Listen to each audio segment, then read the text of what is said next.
Babun hal yaltafitu li amrin yanjil bihi. Bab yang membahas mengenai menoleh pada saat sholat. Di sini disebutkan iltafat Abu Bakrin telah menoleh Sayyidina Abu Bakar radhiyallahu anhu, faro'a maka melihat satu Sayyidina Abu Bakar an-Nabiya kepada Nabi sallallahu alaihi wasallam. Disebutkan dalam hadis ini, Haddasana Qutaibah bin Sa'id qala haddasana Lais an-Nafi an Ibnu Umar dari Ibnu Umar annahu semuanya Ibnu Umar qala berkata Ibnu Umar ro'a telah melihat siapa an-Nabiyyu Nabi sallallahu alaihi wasallam nukhomatan dahak di kiblatil masjid di arah kiblat masjid. Bahwa pada saat itu Nabi itu sedang sholat baina yadain nasi di antara orang-orang. Ahattaha maka Nabi mengeruk terhadap nukhomah tadi. Sumakola kemudian beliau bersabda hinan soropa setelah selesai sholat, in ahadakum semuanya salah seorang di antara kalian semua, idza kana apabila ada seseorang di antara kalian itu sholat pada saat sholat, innallaha maka sesungguhnya Allah kibala wajihi berada di depan wajahnya. Falyatahammanna maka jangan sekali-kali membuang dahak seseorang, ahadun seseorang, kibala wajihi ke arah depan wajahnya bisolati pada saat sholat. Hadis ini menceritakan mengenai Nabi melihat, menoleh.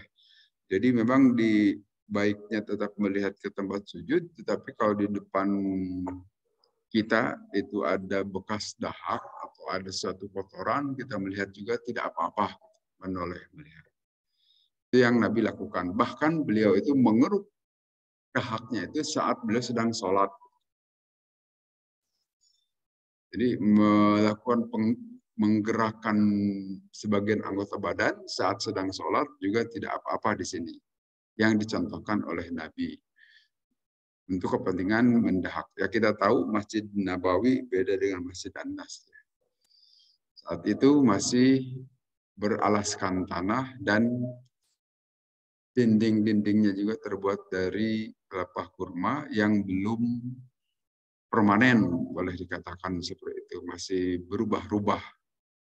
Beda dengan saat ini. Kemudian di hadis yang berikutnya, Haddasana Yahya bin Bukair, qala haddasana Lais bin Sa'ad, an Ukail an Ibn Shihab, qala ahbaroni telah mengabarkan kepadaku siapa Anasun Anas, qala berkata Sayyidina Anas, bainama muslimuna pada saat kaum muslimin fi sholatil fajr saat sholat subuh, lam yabja'hum tidaklah ada yang mengagetkan kepada jamaah muslimin saat sholat subuh illa Rasulullah kecuali Rasulullah SAW kasyapa yang membuka Rasulullah sitra hujrati Aisyah terhadap penutup atau dinding kamar Siti Aisyah. Panadoro maka melihat Nabi Ilahim kepada jamaah yang ada di masjid. Wahum pada saat itu jamaah itu sufu pun sudah dalam bentuk sab-sab. Sudah tersusun dalam sab-sab. Ketabat sama maka senyum Nabi. Yadhaku tertawa Nabi. Wanakaso dan bermaksud mundur siapa Abu Bakar yang akan menjadi imam saat itu.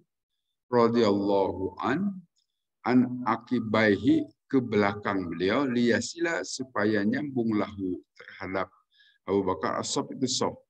Wadonna dan menduga itu Sayyidina Abu Bakar bahwa sungguhnya Nabi yuridu menghendaki Nabi al-Huruja mau keluar, mau ke masjid. Wahamma dan bermaksud di sini al-muslimin orang-orang muslimin, kaum muslimin para sahabat ayat tatinu untuk memperoleh fitnah fi sholatihim di dalam sholatnya. Karena berharap Nabi keluar. Tapi Pak Asyara maka Nabi isyarat ilahim kepada para sahabat, atimmu sholatakum, sempurnakanlah sholat kalian semua. Pak Arkhositro maka Nabi menutup lagi dinding tadi. Waktu wufia dan Nabi wafat min akhiri dalika yaum di akhir itu hari. Jadi ini hari terakhir Nabi SAW Beliau tidak ikut sholat berjamaah, tetapi dari kamar Siti Aisyah kita ketahui saat wafat menjelang wafatnya itu Nabi SAW berada di kamar Siti Aisyah saat sedang sakit keras tadi. Nabi seolah berpamitan barangkali kepada para sahabat. Beliau membuka pintu, membuka dinding yang menutupi kamar Siti Aisyah sehingga bisa terlihat dari Masjid Nabawi. Beliau tersenyum dan tertawa. Itu tersenyum dan tertawa terakhir Nabi. Kemudian waktu itu Sayyidina Abu Bakar juga melihat. Jadi melirik dalam hal ini. Melirik terhadap Nabi SAW dan beliau bermaksud mundur. Tidak jadi mengimami sholat. Tapi ternyata Nabi tidak jadi keluar. Beliau saat itu hanya isyarat, teruskanlah sholat kalian sampai sempurna dan menutup dinding itu lagi. Dan nanti agak siangnya Nabi SAW dinyatakan wafat. Ini hari-hari terakhir. Nah, di sini tadi di hadis pertama disebutkan anna qaulahu sungguhnya ucapan dari perawi hadis itu fil kiblati di kiblat. Artinya Nabi SAW memang tidak melirik kiri kanan, tetapi melirik lepas ke depan, melihat ada tadi nukhomah. Nukhomah itu apa? Dahak gitu. Bekas dahak, membuang dahak sahabat di dinding. Dia masih jarorok gitu. Saat itu ya, ditempelkan di itu. Nah, kemudian Nabi SAW fatahaha karena sudah kering, kelihatannya sudah mengering, dahaknya sudah kelamaan, dikeruk oleh Nabi SAW. Nah, itu dilakukan dakhilas sholat, di dalam sholat. Jadi tidak apa-apa berarti di sini. Kemudian anna sahabata kasyafa sitro. Oh, ini hadis menjelaskan perihal hadis kedua. Tadi seperti disebutkan di dalam hadis kedua, Nabi SAW menyingkap dinding yang menghalangi beliau beserta para sahabat yang ada di dalam masjid. Menyingkap dinding sehingga terlihat oleh para sahabat. Nah, dalam hal ini itu juga meliriknya itu yang dilakukan oleh para sahabat. Termasuk dalam hal ini yang melirik itu adalah imam, yaitu sahabat Sayyidina Abu Bakar As-Siddiq. Karena kita tahu kan Nabi katakanlah sebelah kiri sana, Sayyidina Abu Bakar ada di mihrab di sini. Nah, beliau juga melirik Nabi menyingkap dinding karena para sahabat pada melirik semua ke arah kiri gitu kan. Arah kiri, maka Sayyidina Abu Bakar juga melirik, melihat, kemudian beliau bermaksud mundur. Ternyata Nabi tidak jadi keluar. Artinya kalau sekedar melirik itu tidak membatalkan sholat, asal jangan mengubah posisi dada kita dari kiblat. Ini pengulangan-pengulangan, ini maklum hadis penyusunan dahulu yang dilakukan oleh Imam Bukhari. Jadi hadisnya hadis yang mirip sama, ya memang namanya juga hadis. Bisa jadi bercerita hal yang sama dari sumber yang berbeda, tetapi ditulis ulang oleh Imam Bukhari di sini. Kemudian bab wujubil qiraatil imam. Sekarang kaitannya dengan kewajiban membaca Al-Fatihah bagi imam dan makmum. Bisolawati di dalam salat yang 5 waktu kuliah keseluruhannya. Setiap rakaat harus dibaca. Bil hadri apakah dalam keadaan hadir, wasafari dan di dalam keadaan di perjalanan. Tetap harus dibaca. Wama yujahru biha wama yukhofat. Dan apakah sholatnya itu jahar, dikeraskan, atau sholatnya sir, yaitu pelan-pelan. Tetap harus dibaca Al-Fatihah. Nah, di sini disebutkan seperti ini, hadis nomor 755. Haddatsana Musa bercerita Musa qala haddatsana Abu Awana qala haddatsana Abdul Malik bin Umair an Jabir bin Samurah. Dari Jabir bin Samurah qala berkata Jabir, Syaka telah berunjuk rasa, telah mengadu. Siapa ahlul Kufah, penduduk Kufah Baghdad, yang maksud Kufah di sini. Kota Baghdad, ibu kota Irak kalau sekarang, dan perihal Sa'ad bin Abi Waqqas, sahabat Nabi SAW. ila Umar kepada Khalifah Sayyidina Umar satu radhiyallahu anhu. Fa'azalahu maka akhirnya setelah ada pengaduan dari penduduk Kufah, Sayyidina Umar itu mengganti Sa'ad bin Abi Waqqas dengan nanti oleh Ammar. Wasta'mala alaihim Ammar, dan Sayyidina Umar itu menggantikan Sa'ad bin Abi Waqqas dengan Sayyidina Ammar. Fasyakau mereka melaporkan hatta dzakaru sehingga menyebutkan anna sungguhnya Sa'ad bin Abi Waqqas itu la yuhsinu yusolli. Beliau tidak bagus sholatnya pada saat jadi imam. Arsala maka mengutus ilahi kepada itu Sa'ad bin Abi Waqqas. Aqala maka berkata itu Sayyidina Umar, ya Abu Ishaq, hai Abu Ishaq. Abu Ishaq ini adalah kunyah panggilan Sa'ad bin Abi Waqqas. Hai Bapak Ishaq, innaha ulai semuanya itu penduduk Kubah yazumuna menduga mereka itu annaka bahwa semuanya engkau hai Sa'ad la tuhsinu tusalli, engkau tidak bagus menjadi imam pada saat sholat beserta penduduk Kufah.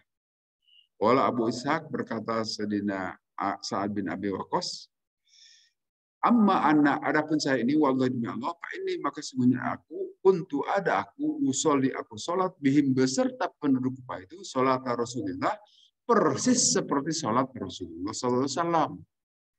Seperti dicontohkan oleh Rasulullah, ma'ukhrimu anha, aku tidak mengurangi sedikit pun dari contoh yang diperlihatkan oleh Rasulullah.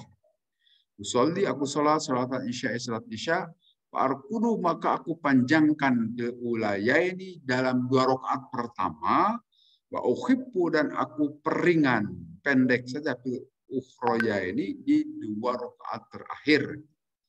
Qala berkata Sayyidina Umar, dzaka dhannu bika ya Aba Ishaq. Begitulah saya menduga engkau itu telah sholat sebagaimana sholat Rasulullah, tetapi orang-orang kepada protes. Arsalah ma'hu maka mengutus itu Sayyidina Umar beserta itu untuk bertanya rojulan auri jalan atau beberapa orang. Bila Kufah ke kota Kufah, Fasa'ala maka bertanya putusan Sayyidina Umar tadi anhu perihal Sa'ad bin Abi Waqqas ahla Kufati ke ahli penduduk Baghdad. Walam yada masjidan illa sa'ala anhu, dan tidak meninggalkan itu utusan Sayyidina Umar itu kecuali bertanya perihal Sa'ad bin Abi Waqqas. Wasnaun ma'rufan, dan dipuji itu Sa'ad bin Abi Waqqas oleh sebagian penduduk Kufah itu dengan kebaikan hatta dakhala sehingga masuk masjid dan ke satu masjid di Bani Abs untuk Bani Abs. Faqoma maka berkata rajulun seseorang minhum dari itu Bani Abs yuqalu disebutkan namanya itu Usamah bin Qatadah, yukna yang dikasih kunyah itu nama yang pakai abu atau ubu gitu. Nah, sebutannya itu kunyahnya itu Abu Sa'dah. Wala berkata Abu Sa'dah, inna syaddana, kami berunjuk menyatakan kepada kalian semua, inna Sa'dan maka sungguh Sa'ad itu karena ada Sa'ad la yasir tidak mengentengkan Sa'ad bisurriyati kepada tentara wala yaksim dan tidak membagikan Sa'ad itu bisawiyah dengan serba sama. Wala yakdim dan tidak adil saat itu bil qadiyah di dalam membuat keputusan. Ini satu tentara dari orang-orang di Kufah. Qala berkata Sa'ad, amma wallahi demi Allah la aunna bisalasin, maka aku akan mendoakan perihal orang yang berkata tadi itu dengan 3 hal.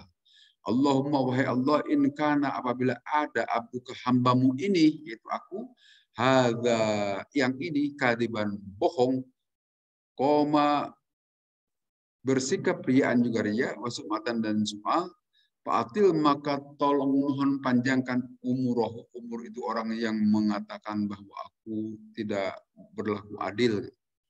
Wa'atil pakrohu dan mohon panjangkan juga kepakiran dia. Wa'aridhu dan hinakanlah dia bil fitani dengan sejumlah fitnah. Wakana dan ada itu orang yang berkata dengan 3 hal tadi itu. Ba'du setelahnya itu idza su'ila apabila ditanyakan keadaannya setelah didoakan oleh Sa'ad bin Abi Waqqas, Yaqulu, berkata orang, syekhun kabirun, memang orang itu tua renta sampai tua hidupnya itu. Mabtunun, dan banyak fitnah dalam kehidupannya. Asobatni, telah datang kepadaku, kata orang tua tadi itu, dakwah Sa'ad dikabul oleh Allah. Wala Abdullah, berkata Abdullah, fa'ana ru'aitu, aku melihat orang tadi itu, ba'du, setelah didoakan oleh Sa'ad, qad sakoto, telah jatuh, hajibahu ala ainahi, penglihatan dari kedua matanya, minal kibari, karena ketuaan. Wa innaha yata'arradu jawari, dan dia dalam keadaan agak terhina, fituruki, berada di jalan-jalan. Jadi ini cerita mengenai Sa'ad bin Abi Waqqas yang saat itu dijadikan gubernur gitu kan, oleh Sayyidina Umar di daerah Irak, di ibu kota Irak, di Baghdad. Nah, yang bertanya itu ternyata orang-orang bodoh gitu, tidak terlalu mengerti. Ini Sa'ad bin Abi Waqqas itu kan sahabat Nabi. Sahabat Nabi, bahkan 10 orang yang telah dijamin oleh Nabi akan masuk surga tanpa hisab. Kan ada 10 sahabat yang dijamin oleh Nabi akan masuk surga tanpa hisab. Salah satunya Sa'ad bin Abi Waqqas.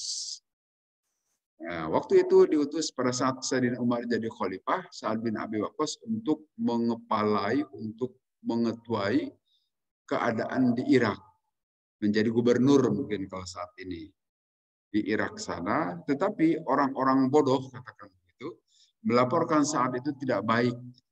Kalau mimpin sholat itu kelamaan, dan kok tidak sama antara rakaat satu dengan rakaat berikutnya. Rakaat satu, rakaat dua saat sholat isya itu terlalu panjang, sedangkan rakaat ketiga dan keempatnya pendek.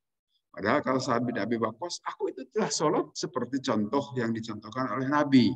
Dan Sayyidina Umar juga menduga, Zakadun nubika, ya Pak Ishak, ya saya juga menduga begitu. Itu hanya orang-orang usil saja yang memprotesmu itu, gitu. Mungkin. Tapi kemudian ditanya Allah Sayyidina Umar, tidak cukup dengan pengakuan dari Sa'ad bin Abi Waqqas, tetapi beliau mengutus sejumlah utusan untuk menanyai sejumlah penduduk Kufah yang lain di berbagai masjid yang tidak hanya di Masjid Kufah tempat Sa'ad bin Abi Waqqas sholat, tetapi di beberapa masjid yang lain. Ternyata di masjid-masjid yang lain itu tidak masalah. Hanya waktu dia Bani Abbas itu ada seseorang yang mengatakan saat itu tidak adil, saat itu tidak membagi sama di antara para tentara, kan? Nah, apa yang dilakukan oleh Sa'ad bin Abi Waqqas itu sebetulnya memang sengaja tidak disamakan pembagian ghanimah itu, pembagian harta rampasan, karena yang namanya adil itu bukan sama rata sama rasa, gitu kan? Tetapi berapa peran atau proporsi yang diterima oleh seseorang sesuai dengan perannya masing-masing, begitu. Nah, kemudian setelah mendengar kata-kata itu, Sa'ad mendoakan kepada orang tadi, semoga dipanjangkan umurnya, tetapi juga dipanjangkan kefakirannya, dan juga dalam keadaan penuh fitnah hidupnya, kan? Karena telah memfitnah saya saat ini, kata Sa'ad bin Abi Waqqas. Dan doa Sa'ad itu seperti kita ketahui diijabah oleh Allah. Karena Sa'ad bin Abi Waqqas itu ya sahabat utama, sahabat mulia, dan didoakan oleh Nabi supaya doa Sa'ad itu diijabah oleh Allah. Nah, doa Sa'ad bin Abi Waqqas diijabah, dan orang yang berkata seperti tadi itu betul-betul dipanjangkan umurnya oleh Allah, tetapi penuh kesulitan, sesuai dengan doa Sa'ad. Di sini bab ini bercerita kewajiban membaca Al-Fatihah, sebetulnya itu yang intinya, walaupun ceritanya panjang. Artinya Sa'ad bin Abi Waqqas itu kalau sholat panjang di 2 rakaat pertama, 2 rakaat berikutnya hanya membaca Al-Fatihah saja. Jadi cerita hadis ini adalah menceritakan perihal kewajiban membaca Al-Fatihah. Kemudian hadis berikutnya sama, hadasan Ali bin Abdullah, hadasan Sufyan, qala hadasan Jufri an Mahmud bin Rabi an Ubadah bin Somit, anna Rasulullah, sungguhnya Rasulullah sallallahu alaihi wasallam, qala, bersabda Rasul, la salata, tidak sah salat, liman, bagi orang, lam yaqra, yang tidak membaca itu orang, bi Fatihatil kitab, dengan Al-Fatihah. Kita tahu dalam Al-Qur'an juga kan disebutkan Faqra' ma tayassara minal Qur'an. Bacalah apa yang enteng bagimu dari Al-Qur'an. Nah, nanti penafsirannya itu salah satunya baca Al-Fatihah dan ditambah surat. Kalau dari hadis Nabi sangat jelas, tidak sah, ini hadis riwayat Imam Bukhari, hadis sahih, tidak sah salat seseorang yang tidak membaca Al-Fatihah.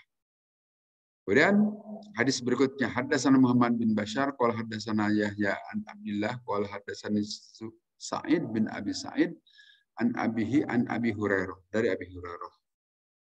Anna Rasulullah SAW dakhala, telah masuk Rasulullah al-masjid, ke dalam masjid. Pada kholam, maka masuk itu rajulun, seseorang laki-laki. Fasallam, maka salat itu si laki-laki tadi. Fasallama, kemudian dia unjuk salam ala Nabi, kepada Nabi SAW. Farodda, maka membalas Nabi SAW terhadap salam si laki-laki tadi. Waqala, dan bersabda Nabi, irji, kembali engkau. Fasalli, maka salat lagi engkau. Inna kalam tusalli, karena sesungguhnya engkau belum salat. Faroja'a, maka kembali lagi si laki-laki tadi, yusolli, salat kama sholat sebagaimana sholat sebelumnya. Kemudian kemudian datang lagi, wasallama, unjuk salam ala Nabi, kepada Nabi SAW.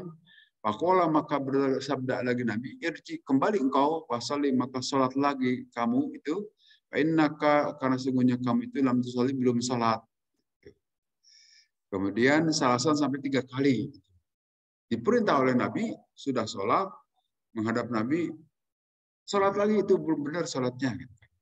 Faqala, maka berkata si laki-laki tadi, walladzi ba'atsaka bil haqq, demi zat Allah yang telah mengutusmu dengan kebenaran. Ma uhsinu gairahu, apa yang kurang baik selain dari salatku tadi itu. Allamani, maka mengajari Nabi kepadaku, kata si laki-laki tadi. Faqala, maka bersabda Nabi, idza kumta, apabila engkau berdiri ila salat, untuk salat, maka maka harus takbiratul ihram. Itu yang pertama. Semakro, kemudian yang keduanya, bacalah ma tayassar maka minal Qur'an, apa yang mudah dari Al-Qur'an, Al-Fatihah diantaranya. Semarka, kemudian ruku, hatta tatma'inna, sehingga tumakninah roki'an, dalam keadaan ruku. Semarpa, kemudian berdirilah, hatta ta'dila, sehingga engkau sempurna qaiman, dalam keadaan berdiri. Iktidal maksudnya. Masjud, kemudian engkau sujud, hatta tatma'inna, sehingga engkau tumakninah sajidan, dalam keadaan sujud. Semerpa, kemudian sengkat dari sujud, hatta tatma'inna, sehingga engkau tumakninah jalisan, dalam keadaan duduk. Waf'al, dan kerjakan dalika, semua itu fi sholatika, dalam sholat kamu, kulihat, seluruhnya harus begitu.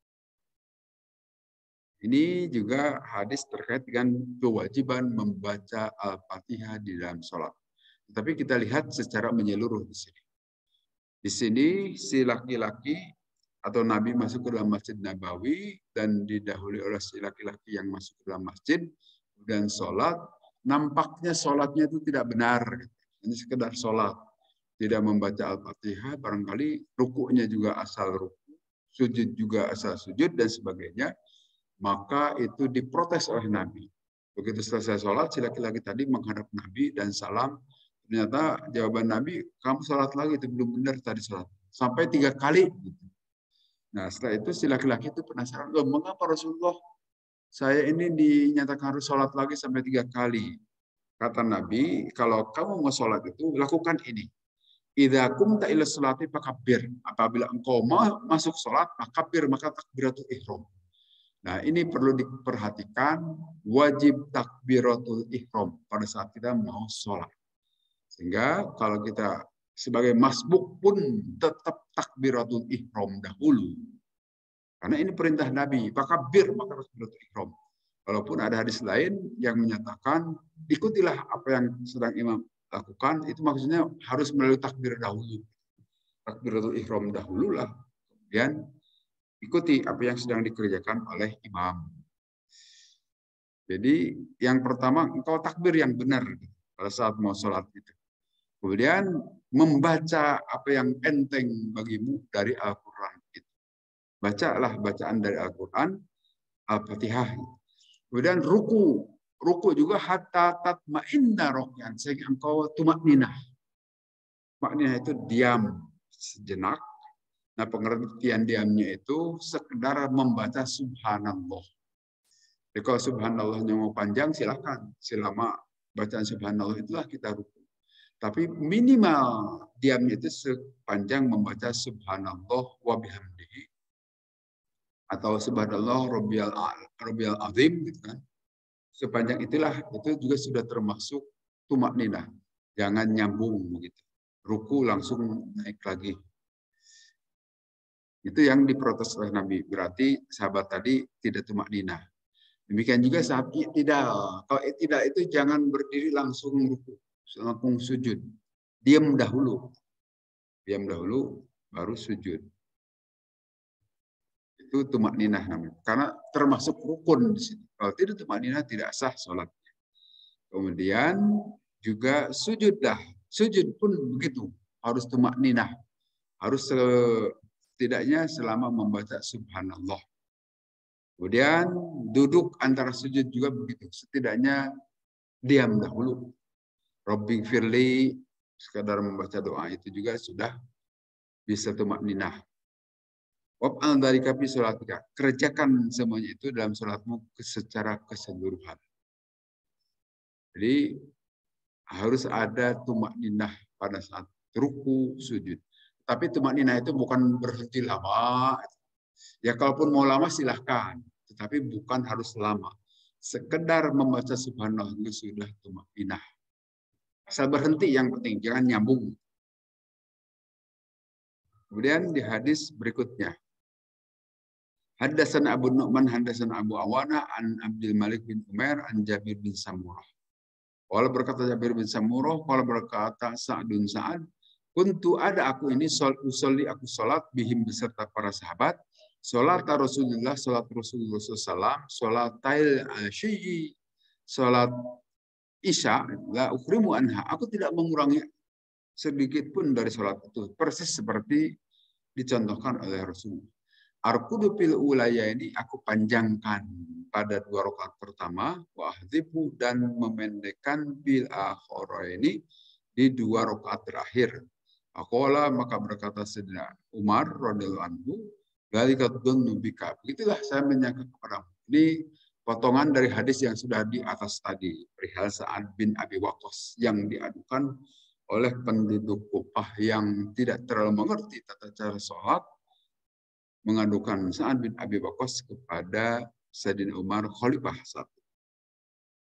Di sini 4 hadis sekaligus disatukan dengan penjelasan seperti ini.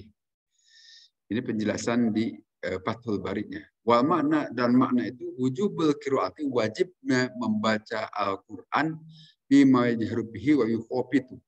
Baik sholat itu jahar maupun sholat itu disirkan, tetap wajib membaca Al-Fatihah. Anna wujuba la yahtas bisirriyati dunal jahriyah ilapan liman farraqa bil ma'mum. Sesungguhnya kewajiban itu tidak khusus kepada orang yang membaca pelan, ya, seperti sholat subuh dan asar tidak dikeraskan. Apakah itu mau dikeraskan atau tidak, tetap harus membaca Al-Fatihah. Itu kesepakatan ulama di sini. Baik bagi imam maupun makmum. Termasuk nanti ada pendapat lain ya, bahwa pada saat sholat jahar bacaan imam itu mencukupi bacaan makmum. Ada yang berpendapat seperti itu. Ini juga memang beredar di sini. Jadi makmum tidak perlu baca Al-Fatihah. Itu juga ada pendapat di sini nanti. Tetapi nanti kesimpulan yang kita peroleh dari sini, baik jahar maupun sir, imam dan makmum, ya terutama makmum, wajib membaca Al-Fatihah. Nah, la sholata liman lam yaqra bi Fatihatil kitab. Tidak sah sholat seseorang yang tidak membaca Fatihah. Wajib membaca Fatihah. Kemudian di sini menjelaskan kuntu jalisan inda Umar ja'a ahla Kufati yashkuna. Ini sama seperti tadi kata Jabir bin Samurah.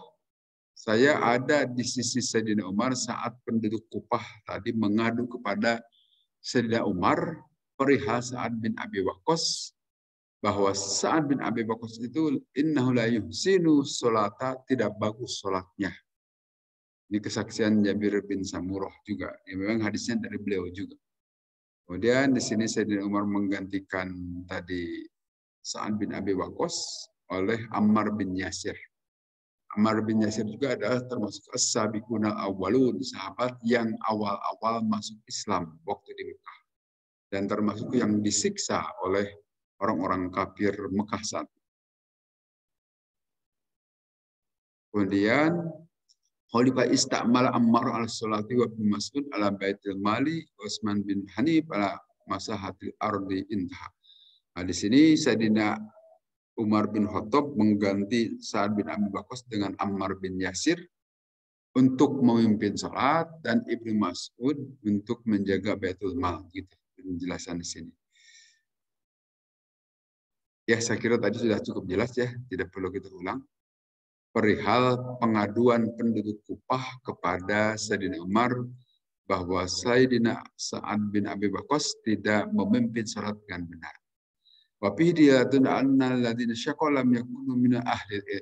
Nah, di sini kelihatan bahwa yang mengadu kepada Sayyidina Umar itu adalah bukan mereka dari ahlul ilmi. Maka namdanu masyri'at taswiyah baina rakaati fa ankaru ala Sa'ad at-tafriqah. Nah, mereka mengira bahwa antara rakaat 1 dan rakaat ketiga itu harus sama. Itu kebodohan mereka. Padahal Sa'ad bin Abi Waqqas sahabat utama Rasulullah dan sudah tahu persis apa yang dilakukan Rasulullah. Hanya orang-orang yang tidak mengerti tadi tidak mau mengakui bahwa sudah benar sebetulnya Sa'ad bin Abi Waqqas. Mana mungkin Sa'ad bin Abi Waqqas mengingkari apa yang dicontohkan oleh Rasulullah, karena Rasulullah telah bersabda, "Shallu kama ra'aitumuni usolli." Salatlah kalian sebagaimana kalian mengetahui aku salat. Kemudian kita kembali ke amma wujubul qiraah imam bi pamin hadisi Ubadah bin Nabab. Jadi kewajiban membaca bagi imam itu jelas hadisnya dari Ubadah dalam bab yang telah dijelaskan oleh Imam Bukhari sehingga tidak perlu dibahas lagi di sini. Gitu. Kulluhum yasni alaihi khairan. Nah, tadi terkait dengan pengaduan atau survei Sayyidina Umar mengutus sejumlah orang ke beberapa masjid, ternyata sebagian penduduk Kufah itu memuji Sa'ad bin Abi Waqqas malah. Kecuali yang laki-laki dari Bani Abbas tadi. Nah, kemudian kita lihat lagi penjelasan dari hadis di atas. Oh, ini disebutkan. Tadi Sa'ad bin Abi Waqqas itu mendoakan kepada salah seorang sahabat Nabi, dan diijabah karena memang disebutkan begini. Sa'dun itu ma'rufan bi ijabati dakwah. Sa'ad bin Abi Waqqas itu terkenal karena doanya selalu diijabah oleh Allah. Selalu diijabah oleh Allah. Kemudian ditanya, mata asab dan dakwata, sejak kapan doamu itu diijabah langsung oleh Allah? Qala yaum Badrin, sejak hari Badar. Karena apa? Bersabda Nabi SAW waktu itu, Allahumma stajib li Sa'din. Wahai Allah, ijabahlah doa Sa'ad bin Abi Waqqas. Demikian juga dalam kesempatan lain, Allahumma stajib li Sa'din idza da'aka. Wahai Allah, ijabahlah doa Sa'ad bin Abi Waqqas saat berdoa kepadamu. Sehingga doa Sa'ad bin Abi Waqqas yang difitnah oleh penduduk dari Bani Abbas tadi, Allah ijabah. Karena memang doa Sa'ad bin Abi Waqqas itu mustajab. Dan dalam cerita lain sebutkan Sa'ad bin Abi Waqqas ini yang sampai ke Cina segala. Jadi pada saat pemerintahan Sayyidina Umar, Sa'ad bin Abi Waqqas itu tidak sekedar sampai ke Irak, bahkan sampai ke Xinjiang barangkali kalau sekarang. Turkistan Timur, sampai ke Cina.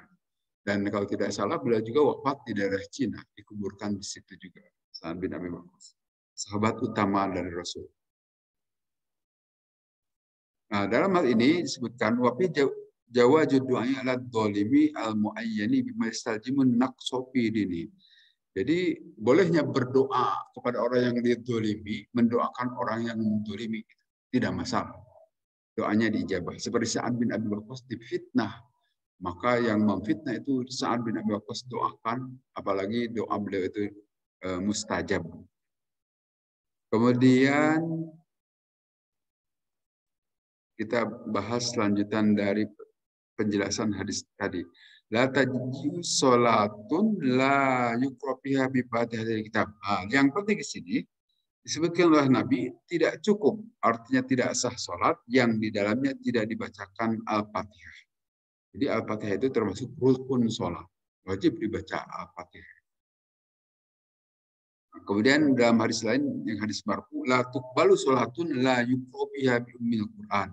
Tidak akan diterima sholat seseorang yang di dalamnya tidak membaca Ummul Quran. La sholata, kata-kata la sholata itu di sini ada nafi, artinya meniadakan, tidak sah. La tusallu ila bi qiraatil Fatihatil kitab. Banyak penjelasan dari Nabi dan juga dari para ulama perihal kewajiban membaca Al-Fatihah. Sehingga nanti disimpulkan sebagai rukun sholat. Qala biwujubi qiraatil Fatihah, dan para ulama berkata perihal wajibnya membaca Al-Fatihah dalam salat kecuali dalam madhab Hanafi. Dalam madhab Hanafi, jika ada orang yang tidak membaca Al-Fatihah, tidak apa-apa, baca yang lain saja dari Al-Quran. Madhab Hanafi. Lakin banau ala qaidatihim anha ma'al wujubi laisat syartan fi sihhatis shalah. Menurut madhab Hanafi dinyatakan itu membaca Al-Fatihah itu bukan syarat dalam sahnya sholat. Madhab Hanafi saja begitu.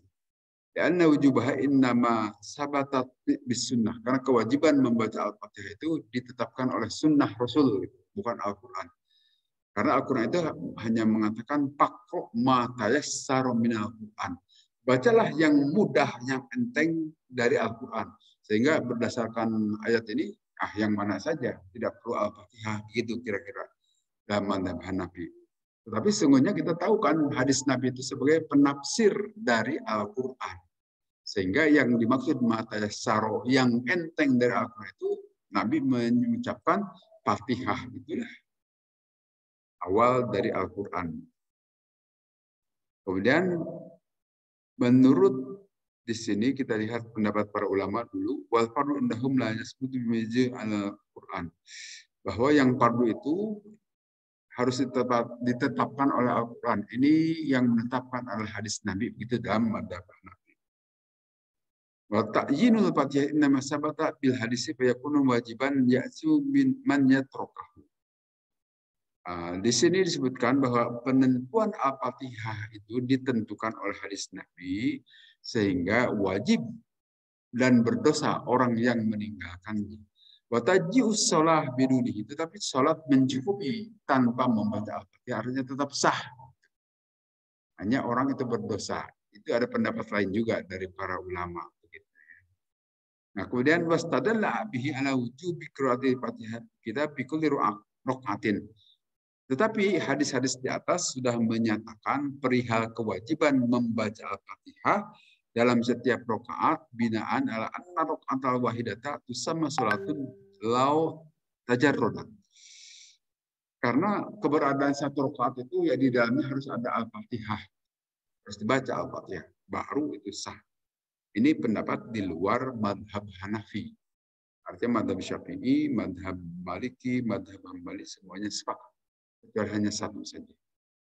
Tapi nadrun anna qira'ataha bi rak'atin wahidatin min ar-rubaiyah masalan yaqtadi husul isma qira'atiha fi tilka shalah. Nah, ada juga pendapat lain membaca Al-Fatihah dalam salat 4 rakaat cukup bisa 1 rakaat saja, tidak perlu setiap rakaatnya dibacakan. Dengan sekali membaca itu yang lainnya sudah terbawa. Wal aslu ada wujubi ziyadah marratil wahidah, sehingga tidak perlu ngulang di tiap rakaat.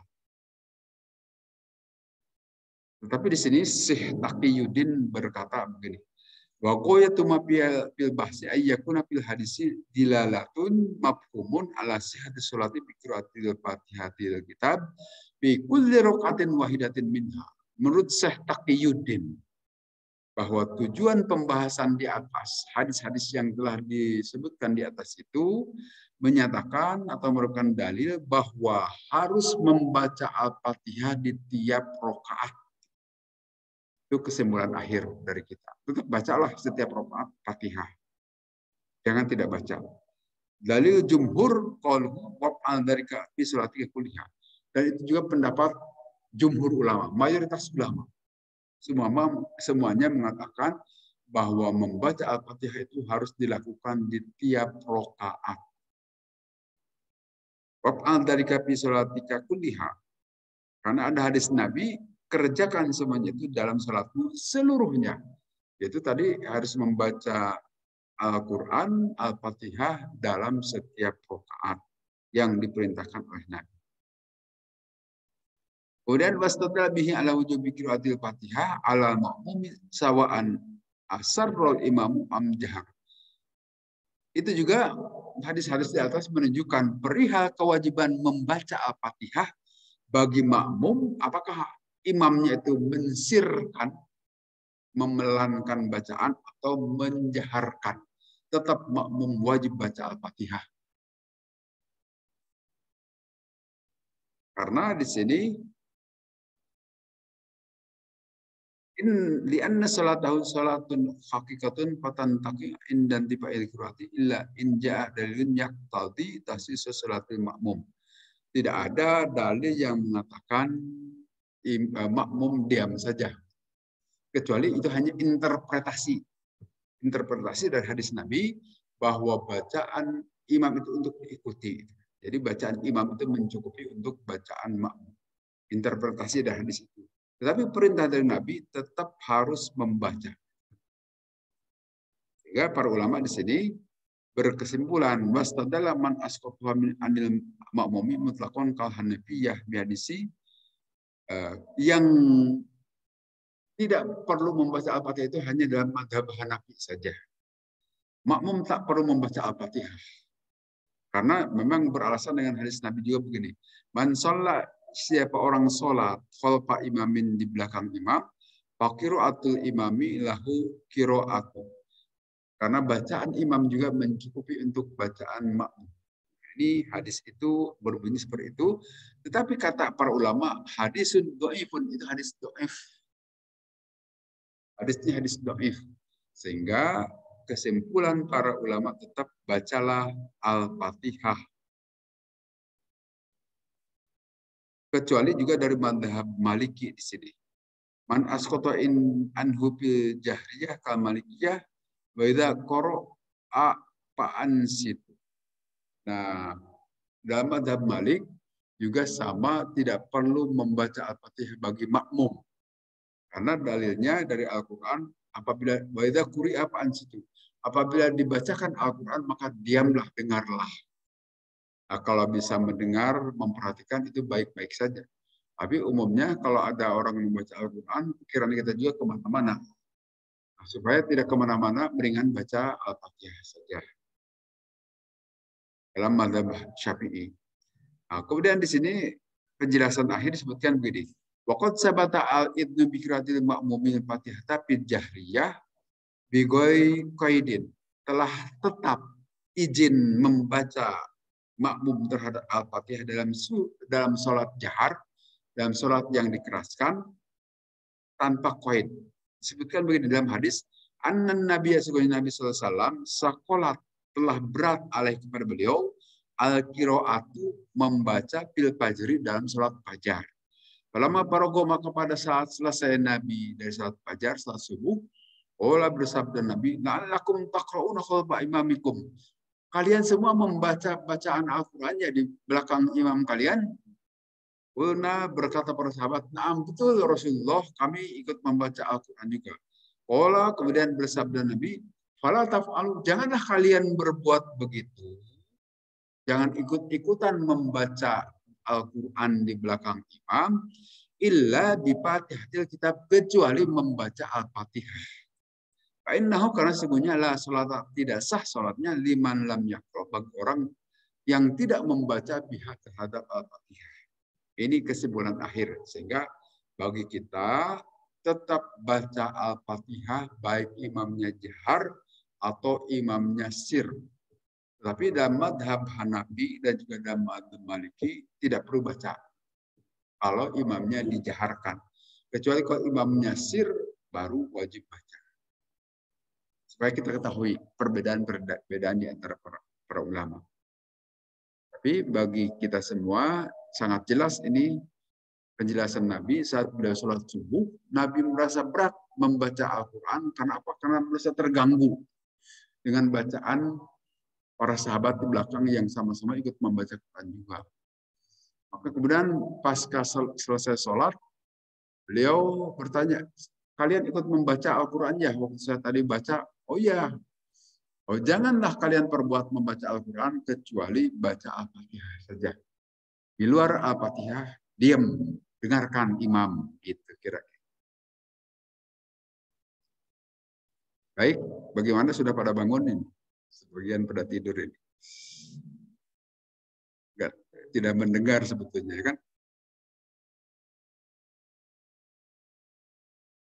Dan Nabi dengan Nabi SAW, qoma fasalar fatani lam yakra fiha illa bi ba'da kitab. Sama ini. Kita langsung ke sini saja. Hadis berikutnya, hadatsana Abu Nuaim qala hadatsana Syaiban an Yahya an Abdullah bin Abi Qatadah an abihi dari bapaknya qala berkata, karena ada Nabi SAW yaqra'u membaca firraqataini di dua rakaat pertama al-ulaya ini yang pertama min salatul duhri dalam salat duhur bi Fatihatil kitab dengan membaca Al-Fatihah wa surataini dan dua surat. Yutawwilu beliau memanjangkan fil ula pada rakaat pertama wa yuqassiru dan memendekkan fil isaniyati di rakaat kedua wa yusmi'u dan memperdengarkan Nabi al-ayat terhadap ayat itu ahyanan kadang-kadang. Wakana dan ada Nabi yaqra'u membaca fil asri pada salat asar bi Fatihatil kitab dengan membaca Al-Fatihah wa surataini dengan dua surat. Wakana dan ada Nabi tawilu memanjangkan firqatil ula pada rakaat pertama bin salatis subhi dari salat subuh wa yuqassiru dan memendekkan isaniyah di rakaat kedua. Itu hadis pertama. Kemudian hadis kedua. Atau dijelaskan dahulu hadis pertama. Saat sholat duhur dan asar, jadi di dua rakaat pertama itu baca surat. Baca surat. Selain Al-Fatihah, tentu saja Al-Fatihah. Setelah itu baca surat. Kemudian di tiga dan rakaat keempat hanya baca Al-Fatihah saja. Dengan catatan bacaan di rakaat pertama itu lebih panjang umumnya. Ya kalau kita baca kan kalau pakai Al-Hakumut, rakaat pertama Al-Hakumut, rakaat kedua wal asri. Karena Al-Hakumut lebih panjang dibanding wal asri di rakaat pertama dan rakaat kedua. Apalagi rakaat pertama itu ditambah doa iftitah makin panjang saja mestinya begitu bacaannya. Harus lebih panjang baca. Dan harus kita usahakan ini untuk para imam tentunya. Kalau membaca Al-Quran itu terstruktur, sistematis, gitu ya. Harusnya begitu. Seperti di Juz Amma, misalnya begini. Di rakaat pertama kita membaca Idza Jaa Nasrullah.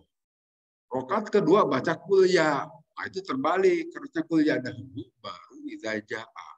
Sesuai urutan di Quran saja gitu maksud sistematis. Jangan suka di akhir Al-Quran dibaca rakaat pertama, rakaat kedua yang di belakangnya. Seperti baca Inna anjalnahu di rakaat pertama, rakaat keduanya wadduha. Ya, ini memang bukan tidak sah, ini hanya masalah etika saja. Sah sebetulnya, boleh-boleh saja. Hanya kalau secara etika, penjelasan dari Nabi begitu. Baca yang panjang dahulu, kemudian yang pendek. Atau ya tidak mesti selalu begitu, silakan juga yang lebih pendek, seperti Sabbihis itu lebih pendek dibanding dengan hal at-takadisul ghasyiyah. Sabbihis karena di urutan pertama, bacalah di rakaat pertama. Yang keduanya, hal at-takadisul ghasyiyah di rakaat kedua. Jadi harus ngurut sesuai urutan di Al-Quran gitu.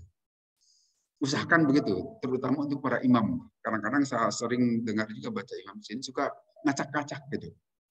Itu artinya tidak sistematis. Bukan tidak sah-sah saja sholatnya tidak apa-apa. Tapi usahakan begitu kalau wadduha kemudian alam nasyro. Kalau mau baca inna anjalna fi lailatul qadr, nah, berikutnya rakaat kedua itu harus yang sesudah inna anjalnahu atau surat apa. Jangan kembali ke sebelumnya ke wadduha. Nah, itu mah terbulak. Jadi tidak sistematis gitu, tidak terstruktur. Nah, tentu bagi imam yang mengerti ini juga ya. Ini memang bukan syarat sah, tapi hanya etika saja, kepantasan. Tapi tidak banyak imam yang hadir saat ini. Tidak banyak yang hadir sehingga seharusnya begitu kalau membaca bacaan sholat. Usahakan sebagaimana urutan di Al-Quran saja. Kemudian hadis berikutnya, Haddatsana Umar bin Hafs.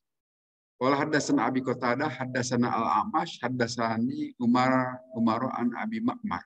Qala berkata Abi Ma'mar, sa'alana telah bertanya kami semua Khobab pada Khobab, akanan Nabi yaqra'u bid-duhri wal asri? Apakah Nabi itu membaca bacaan Al-Qur'an, Al-Fatihah pada salat duhur dan asar? Qala menjawab itu Khobab, na'am, betul Nabi membaca. Kemudian kami bertanya lagi, bi ayyi syai'in kuntum ta'rifuna? Dengan apa kalian mengetahui bahwa Nabi itu membaca bacaan tahu? Qala berkata itu Khobab binti Robilih lihyati, dengan melihat bergerak-geraknya janggut Nabi. Artinya ya membaca. Nah, sehingga bacaan juga harus diikuti gerakan mulut gitu, Pak, kalau membaca Al-Qur'an. Walaupun sir, jangan balem. Jangan balem. Jadi artinya di dalam hati saja. Nah, itu tidak bagus juga. Toh contoh Nabi dengan menggerakkan mulut. Begitu. Kalaupun kita salat sir, tidak dikeraskan bacaan. Tetap bergerak mulut kita ini. Walaupun suaranya tidak keluar. Nah, ini hal-hal yang seperti ini ya tidak akan kita ketahui kecuali ikut ngaji seperti ini, kan? Kalau yang tidak ikut ngaji akan jarang, tidak akan sampai ke sini pembahasan. Karena ini adalah bagian-bagian hal-hal kecil dari sholat yang tidak akan dibahas dalam kajian-kajian umumnya. Jadi seperti itulah kalau kita membaca bacaan, tetap mulut kita bergerak saat sholat. Jangan balem. Kecuali lagi sakit gigi, itu lain persoalan. Silakan aja, kalau digerak-gerakan tambah sakit, ya udah balem saja. Karena Nabi sendiri juga kalau membaca bacaan yang tidak dikeraskan saat sholat zuhur dan asar, menggerak-gerakkan janggutnya. Kelihatan. Kata para sahabat. Kemudian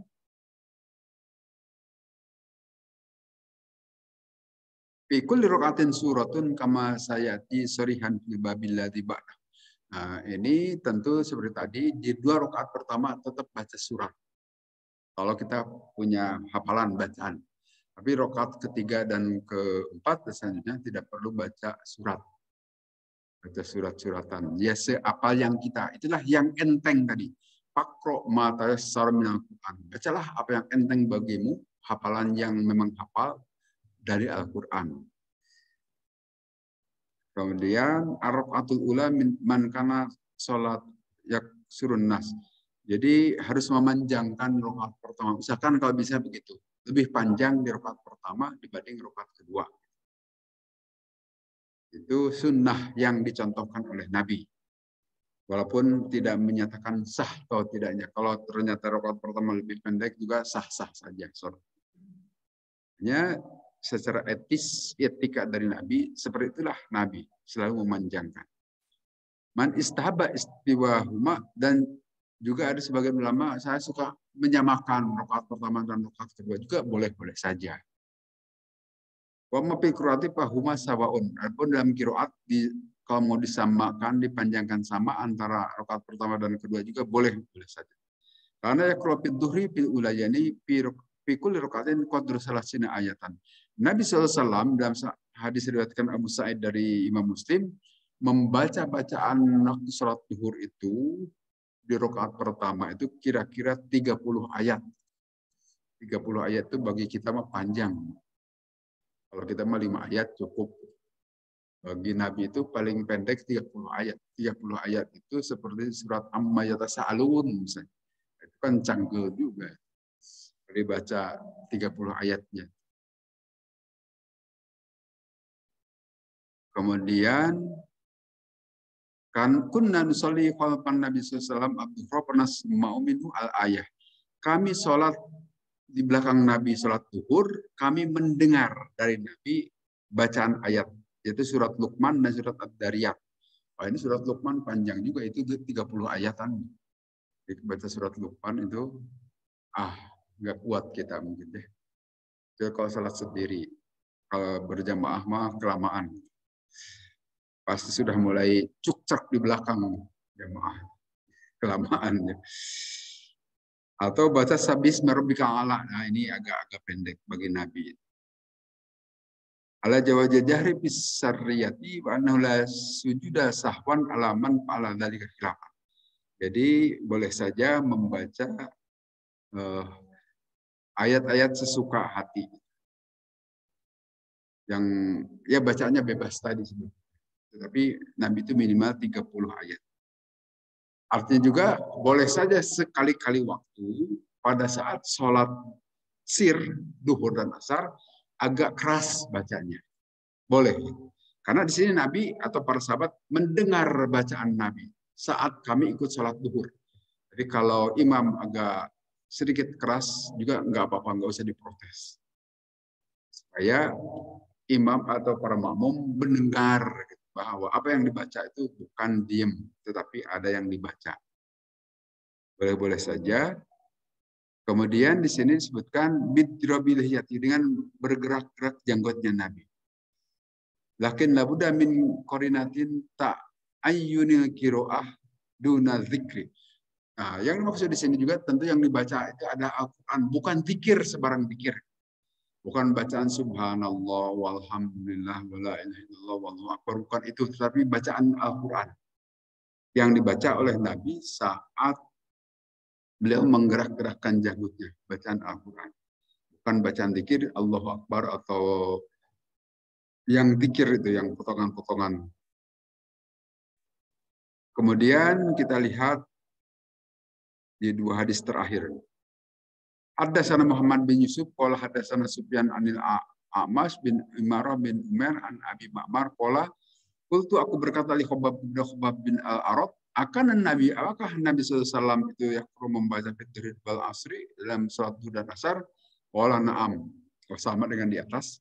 Qala berkata itu Khabbab, qultu aku bertanya, ba'ayyi syai'in, dengan hal apa kuntum kalian mengerti ta'lamuna, bahwa kalian tahu qiraatuhu bacaan Nabi?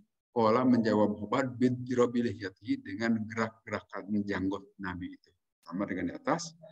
Kemudian hadis terakhir, haddatsana Al-Makki bin Ibrahim an Hisham an Yahya an Abi Kasir an Abdullah bin Abi Qatadah an Abihi.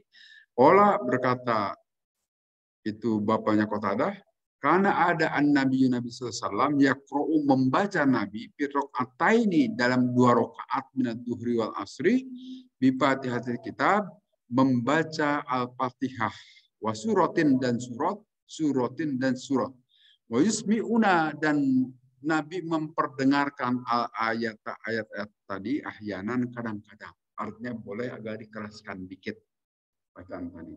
Tapi yang jelas harus mulut ikut bergerak-gerak juga kalau kita membaca bacaan saat sholat zuhur dan asar.